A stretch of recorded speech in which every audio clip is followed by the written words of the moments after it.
Washington Football Maniacs is starting their way too early mock drafts, so let's talk about it.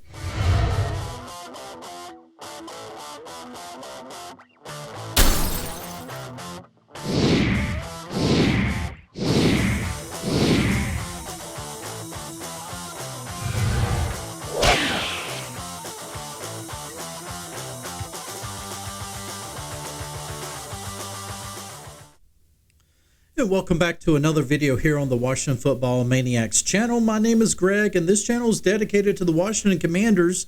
If you're down with that, please consider subscribing to this channel. And when you do, make sure you also hit that notification bell so you will never miss another video release. So in this video, we are starting our way too early mock drafts for the 2024 NFL draft. And for the Washington Commanders, we're already thinking ahead of that because guess what?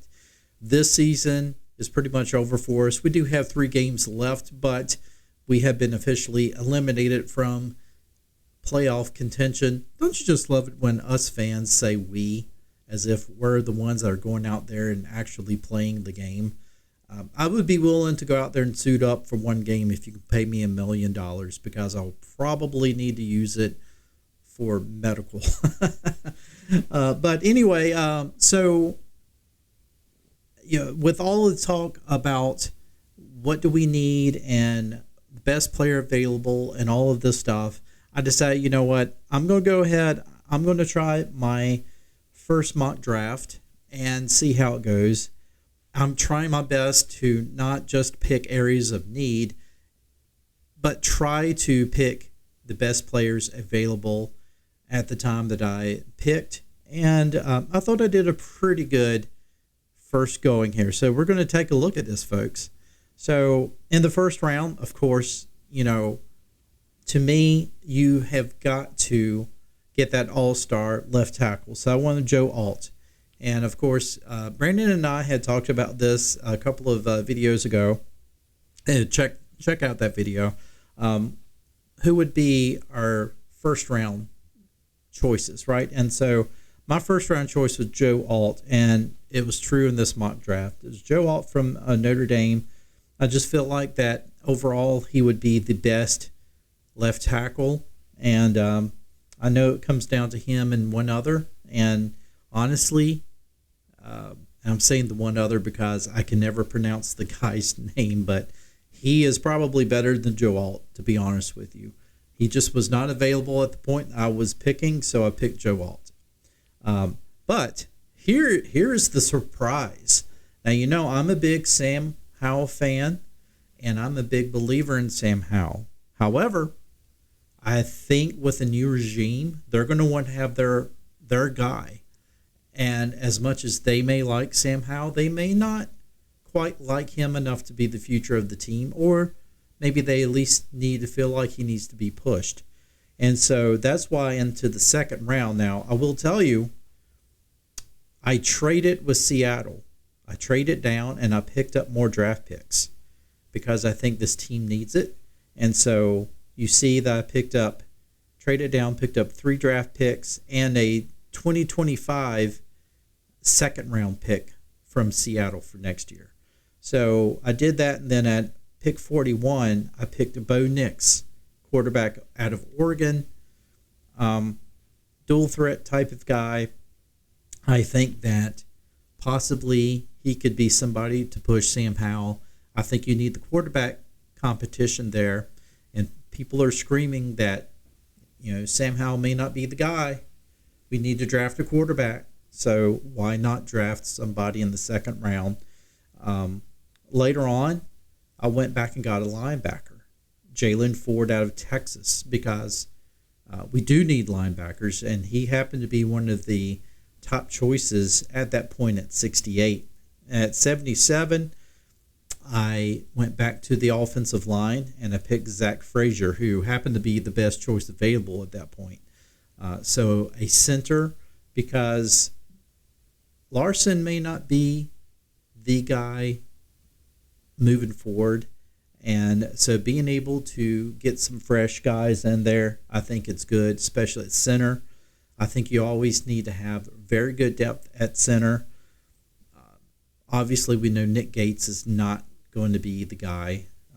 We know that he was the versatile position flex, as Ron Rivera would say, type of guard or center, but I did not like him as at center. Larson played a lot better at center, but I think we could do better than Larson. And I'm not saying that Frazier is going to be better, but I think you need to get another center. So that's why I went with Zach Frazier. And then later on, I picked up another draft pick there in the third. I picked up DJ James, a cornerback, because we need a corner. We need corners. We need fresh young guys at corner. Why not go corner in the third? And guess what? Just a few more picks after that. 16 picks later, I pick up an edge rusher, Darius Robinson, because why not? We need another guy. Now we'll probably go into free agency and try to find a good edge rusher to complement KJ Henry if KJ Henry's going to be the starter next year. But I think Darius Robinson would be more than sufficient enough. I think that's a great pick at 96. Going back a few picks later at 100, I pick up Braylon Allen at running back because, we don't know what's going to happen with Antonio Gibson. I'm thinking Antonio Gibson's going to be gone, and who knows? Brian Robinson, I'm willing to stick with him for another season, but I think it's always good to bring in other running backs, some fresh guys. I really like Chris Rodriguez. I think Chris Rodriguez could push Robinson to be the featured back, but I think you always need at least three guys in there, and I think Allen could be that third guy. At pick 109, I went linebacker again because we need linebackers. I'm tired of Mayo. I have not been too happy with the Jamin Davis pick. Barton, not happy with him whatsoever. So I think I want to see some other guys in there battle for a chance to play at linebacker. Going offensive guard at pick 164 in the 6th round, Joshua Gray. Again, we're addressing the offensive line. And then to round out our 7th round pick, I'm picking a tight end, Taylor Warren. And that rounds it out. So you see I picked quarterback. I picked left tackle because we needed it.